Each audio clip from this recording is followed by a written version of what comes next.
누가복음 10장 17절부터 14절의 말씀을 교독하도록 하겠습니다. 70인이 기뻐하며 돌아와 이르되 주여 주의 이름이면 귀신들도 우리에게 항복하더이다. 예수께서 이르시되 사탄이 하늘로부터 번개같이 떨어지는 것을 내가 보았노라.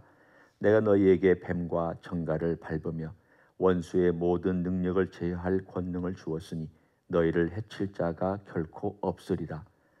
그러나 귀신들이 너희에게 항복하는 것으로 기뻐하지 말고 너희 이름이 하늘에 기록된 것으로 기뻐하라 하시니라. 그때 예수께서 성령으로 기뻐하시며 이르시되 천지의 주제이신 아버지여 이것을 지혜롭고 슬기 있는 자들에게는 숨기시고 어린 아이들에게는 나타내심을 감사하나이다. 옳소이다. 이렇게 된 것이 아버지의 뜻이니이다. 내 아버지께서 모든 것을 내게 주셨으니 아버지 외에는 아들이 누구인지 아는 자가 없고 아들과 또 아들의 소원대로 계시를 받는 자 외에는 아버지가 누구인지 아는 자가 없나이다 하시고 제자들을 돌아보시며 조용히 이르시되 너희가 보는 것을 보는 눈은 복이 있도다. 내가 너희에게 말하노니 많은 선지자와 임금이 너희가 보는 바를 보고자 하였으되 보지 못하였으며 너희가 듣는 바를 듣고자 하였으되 듣지 못하였느니라. 아멘. 주님께서 70명을 보내신 다음 이 70명이 전도 사역을 하고 기뻐하며 돌아왔습니다. 그러니까 마을들이 변화받고 또 마을들이 예수님을 어떻게 영접했는지에 대한 이야기는 나와 있지 않습니다. 그러나 오늘 여기에 보면 귀신들이 그들에게 항복하였다 혹은 병을 고쳤다라고 하는 이런 이야기는 주님께서 보고를 받으셨습니다. 이 보고를 받으시고 주님께서 뭐라고 말씀하셨냐면 사탄이 하늘로부터 번개같이 떨어지는 것을 내가 보았다. 이 구절은 어려운 성경 구절입니다. 왜냐하면 여기만 나오기 때문입니다. 다른 복음서에도 이와 비슷한 게 나왔으면 비교해보고 이게 무슨 뜻일까 고민도 해보고 해석하기도 좀 여유가 있었을 텐데 여기만 나와 있기 때문에 이것을 해석하는 사람들도 상당히 어려워합니다. 이걸 이렇게 해석하면 두 가지 해석이 가능하죠. 일단은 첫 번째 어려운 문제는 이게 상징적이냐 실제적이냐. 상징적으로 해석하면 큰 문제가 없습니다. 사탄이 하늘에서 떨어지는 것이 상징적으로 굴복했다라는 것을 의미하는 그런 뜻일 수 있습니다. 그러나 저는 이것을 상징적으로 해석하기보다는 실제적으로 해석을 합니다. 그러면 실제적으로 해석을 하면 사탄이 분명히 하늘에서 떨어졌다고 했는데 이 하늘은 무슨 뜻이고 떨어졌다는 것은 또한 무슨 뜻이냐, 그리고 언제 떨어졌다는 것이냐. 70명이 전도하고 돌아올 때 사탄이 하늘에서 떨어진 거냐, 아니면 앞으로 일어날 일에 대한 예언적인 것을 주님께서 이미 이루어진 것처럼 말씀하신 것이냐. 성경에는 예언이 종종 완료 형태로 나타납니다. 미래의 일인데 먼 미래의 일인데 이미 이루어진 것처럼 그렇게 말씀하시는 예언들이 예언서에 보면은 종종 나타납니다. 그러니까 그것이 과거에 이미 이루어졌다는 말이 아니라 앞으로 이루어질 일이라는 뜻이기도 합니다. 그럼 이것을 어떻게 해석해야 되느냐? 이 하늘은 뭐냐? 우리가 잘 알고 있는 것처럼 우리가 늘 보고 있는 이 하늘이 있고 공중이라는 하늘이 있습니다. 지금 마귀와 사탄은 공중의 권세 잡은 자라고 되어 있습니다. 그것을 일반적으로 둘째 하늘이라고 얘기를 합니다. 그러니까 일반적으로 얘기하는 거지 100% 맞다 이렇게 얘기하는 건 아닙니다. 저희는 영적인 세계에 대해서 모르는 게 너무 많기 때문에 확정적으로 얘기하기 어려운 부분이 너무 많습니다. 그리고 하나님이 계신 곳, 하나님의 통치가 이루어진 곳을 우리는 삼층천, 하나님 하늘이라고 얘기를 합니다. 하늘이 세 가지가 있는 것이죠. 그러면 사탄이 도대체 여기서 떨어졌다는 건 뭘 의미할까? 우리가 욥기서를 보면 사탄이 하나님의 아들들이 있는 장소에 나타나는 것을 볼 수 있습니다. 여기서 하나님의 아들들은 천사들을 의미합니다. 바꿔 얘기하면 하나님께서 천사들을 모아서 같이 대화를 하고 있는데 사탄이 그 현장에 나타납니다.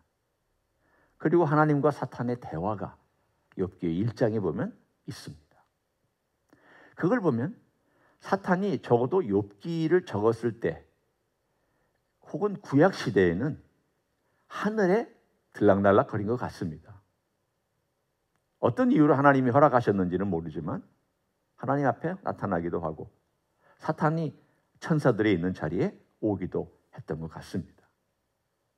그런데 어느 때인가 사탄은 이 하늘에 나타나지를 못하고 공중으로 쫓겨났습니다. 그래서 오늘 이 사탄이 하늘로부터 번개같이 떨어지는 것을 내가 보았노라라고 했을 때에 그것을 의미하는 것인지 아니면 이것이 예수 그리스도의 십자가의 사건을 예표하고 있는 것인지 우리는 정확하게 해석하기도 쉽지 않습니다. 왜냐하면 십자가는 죄와 사망과 사탄에 대한 심판이기 때문입니다. 십자가는 우리의 죄를 용서해 주신 곳이기도 하지만 예수님께서 우리를 사랑하신 현장이기도 하지만 동시에 죄와 사망과 사탄에 대한 심판의 자리이기도 하기 때문입니다. 분명히 그때 사탄은 심판받았습니다. 저는 개인적으로 사탄이 하늘로부터 번개같이 떨어진다는 이 이야기는 아마도 예수님의 십자가 사건을 내다보시고 지금 십자가를 향하여 가시는 길이잖아요.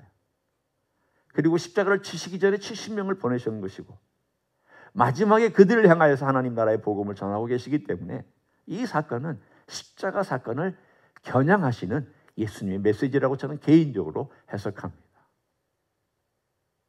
하여간 이게 십자가와 연결된 사건입니다. 핵심은 어디에 있느냐 하면 오늘 여기에 있는 이 중요한 것은 예수 그리스도의 이름으로 그들이 사탄을 몰아내고 사탄을 제어할 수 있는 능력을 가지게 되었다는 데 핵심이 있습니다. 이것은 장차 우리에게 주시는 하나님의 능력이기도 합니다. 그들만이 가진 것이 아니라 예수를 믿는 모든 사람들이 그렇구나. 예수 그리스도의 이름에는 이런 권세가 있구나.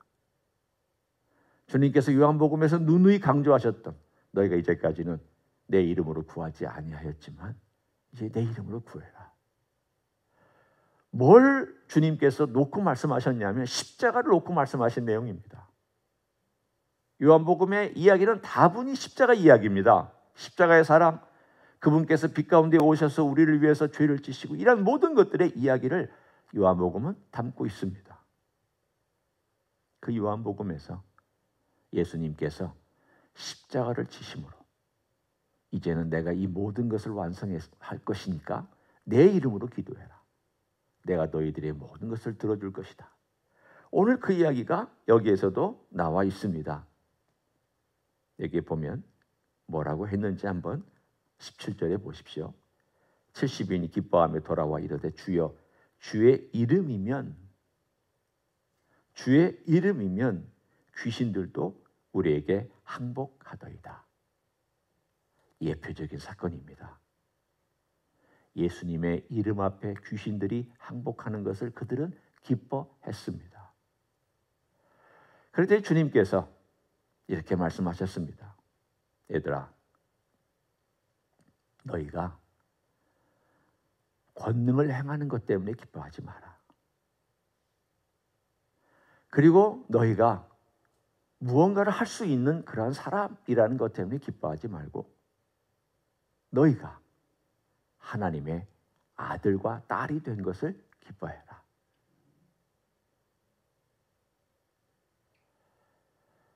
우리의 기쁨의 근원은 능력에 있지 않습니다. 우리의 기쁨의 근원은 내가 뭘 소유했느냐, 심지어는 내가 주님으로부터 어떤 축복을 받았느냐에 있지 않습니다. 처음에는 그것이 기쁜 것이었죠. 예수님 믿으면 평안해지는 것, 좋은 거잖아요. 선물이잖아요. 예수님 믿으면 내 삶 가운데서 힘들고 어렵다가도 주님 생각하고 또 주님께 기도하고 그러면 마음이 가라앉고 또 자신감도 생기고 회복되기도 하고 죄 용서도 받고, 이게 다 선물이잖아요. 좋죠. 이것 때문에 기쁨이 있습니다. 그런데 우리가 놓치지 말아야 될 게 있습니다. 누가 주시냐는 거예요. 누가. 이 모든 것의 가장 중요한 핵심은 내가 누구 때문에 이것을 받았느냐예요. 한번 생각해 보십시오. 여러분이 누군가에게 선물을 줬습니다. 정성껏 준비하고 거기에 대한 마음을 두고 선물을 준비해서 줬더니 그 받은 사람이 선물 때문에 기뻐했습니다. 그리고 선물 때문에만 기뻐하면 여러분 마음이 어떻겠습니까? 좀 섭섭하시죠? 저라면 좀 그럴 것 같아요.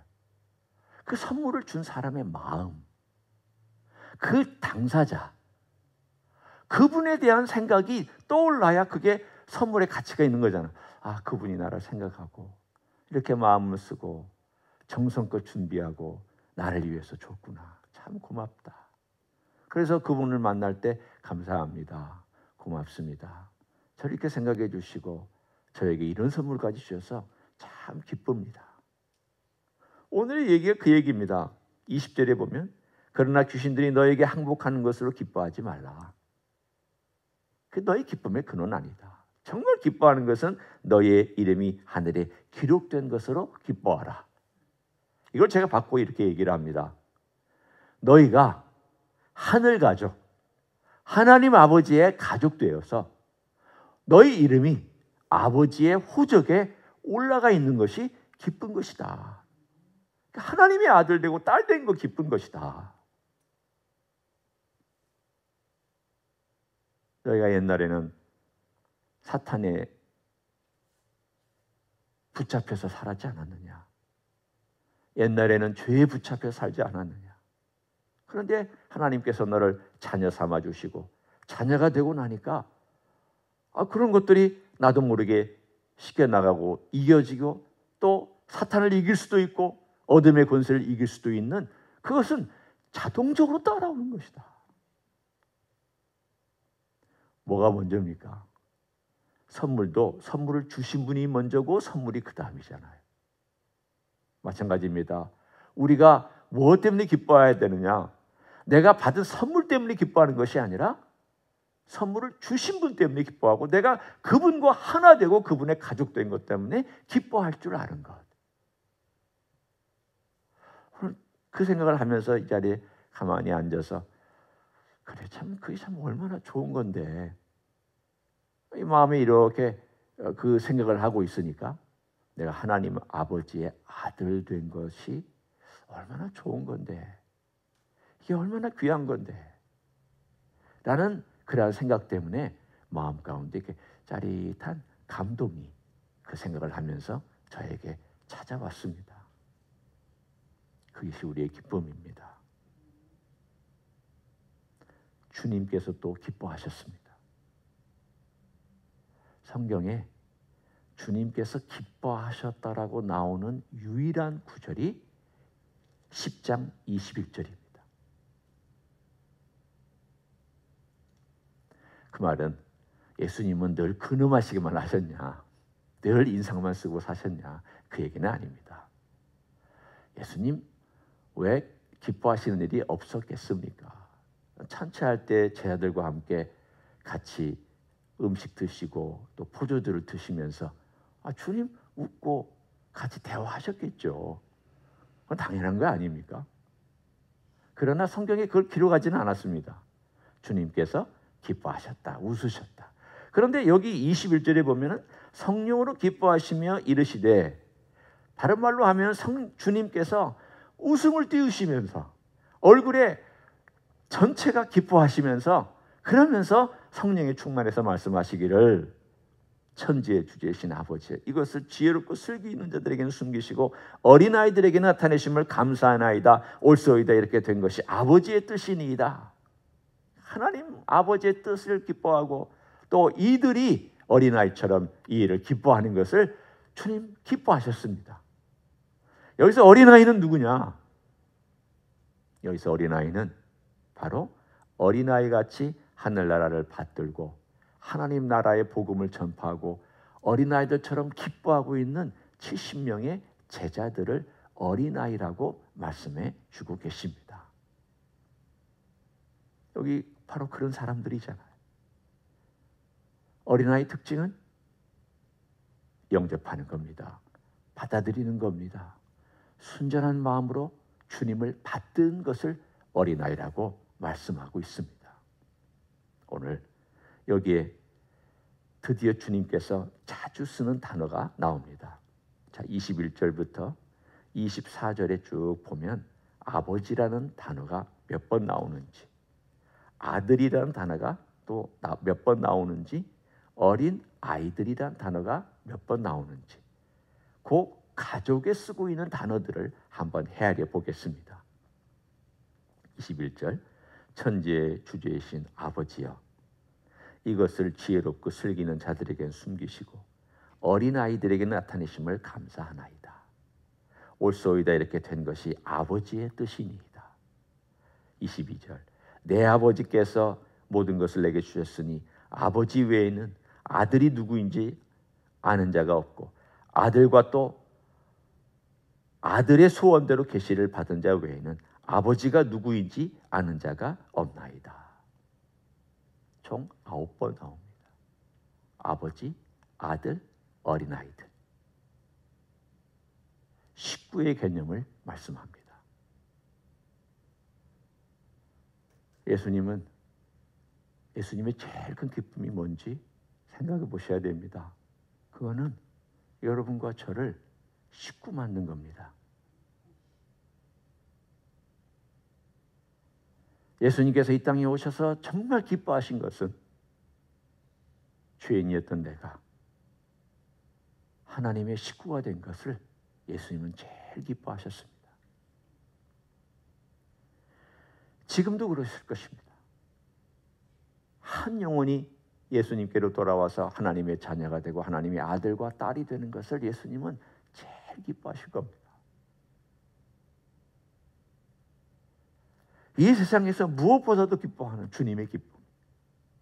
그러니까 우리도 뭐 때문에 기뻐하냐면 내가 하나님의 자녀가 되었다는 것이 우리의 기쁨이고 예수님도 뭐 때문에 기뻐하시냐면 죄인이었던 자가 그래서 죄인들이 주님을 기뻐하셨다. 찾아왔고 주님과 함께 교제하고 주님과 함께 떡을 먹고 주님과 함께 포도주를 마시고 주님과 함께 잔치를 했던 그 모든 것들이 뭐였느냐면 주님의 기쁨이었기 때문에 그랬습니다. 내가 너희 같은 사람을 구원하기 위해 왔고 내가 병든 자를 위해서 왔고 내가 아픈 자를 위해서 왔고 내가 죄인이라고 생각하면서 죄를 용서받기를 원하는 자들을 위해서 내가 왔다고. 좀 기뻐하신 거잖아요. 그것 때문에 내가 왔다고. 오늘 그 얘기가 또 나오잖아요. 아버지께서 어린아이 같이 자기 자신을 그대로 드러내고 찾아와서 도움이 필요합니다. 나를 불쌍히 여기십시오. 도와주십시오. 저는 혼자 못합니다. 라고 그렇게 요청하고 부탁하는 그런 자들에게는 하나님께서 뜻을 나타내시고 구원의 역사가 일어나고 나는 괜찮아. 나는 똑똑해. 나는 문제없어.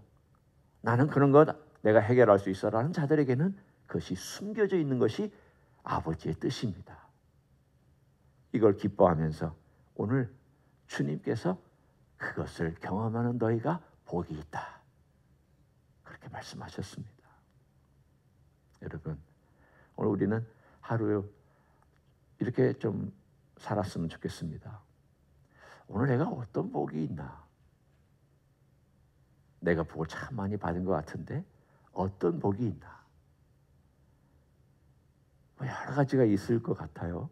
예수님 믿는 복, 예수님 때문에 누리는 복, 또 예수님 때문에 내가 가지게 된 지난 세월 동안에 가졌던 복, 지금도 가지고 있는 것, 앞으로 누릴 미래의 복 등등등 많은 것들이 있을 텐데 오늘 하루는 여러분이 우리 주님께서 기뻐하셨던 이런 모든 내용들을 묵상하시면서 참 이 복이 뭘까?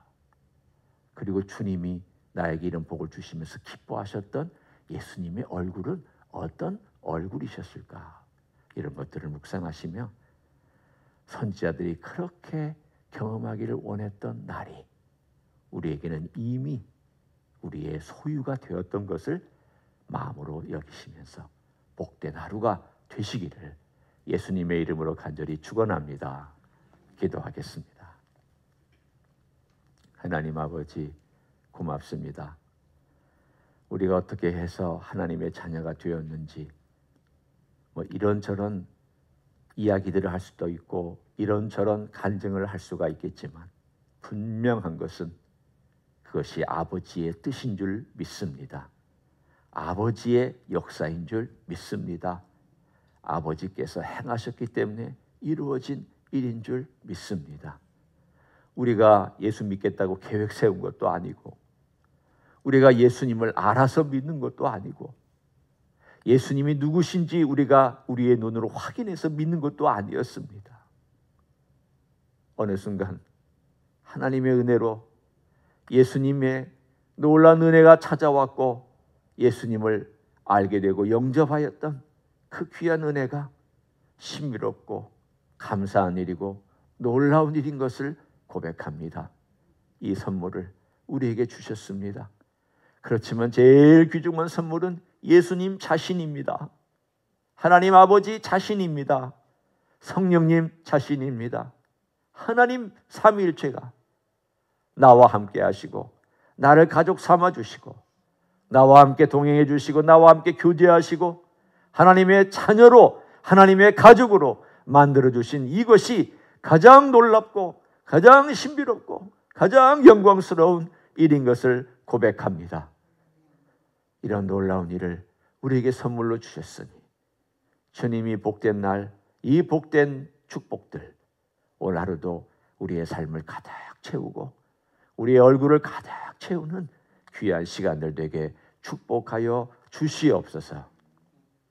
이제는 우리 구주 예수 그리스도의 은혜와 하나님 아버지의 극진하신 사랑과 성령 하나님 교통하심의 역사가 오늘도 우리의 기쁨은 주님께 있고 또 주님의 기쁨도 우리에게 있음을 알고 사랑 가운데 기뻐하고 사랑 가운데 즐거워하고 사랑 가운데 주님 얼굴 뵙기를 또 기다리며 하루를 걸어가기를 소원하는 이 자리에 참여한 모든 종들 위에와 주임지 히스교회 위에와 이민교회들과 한국교회들과 선교사님들 위에 이제로부터 영원히 함께 하실지어다. 아멘.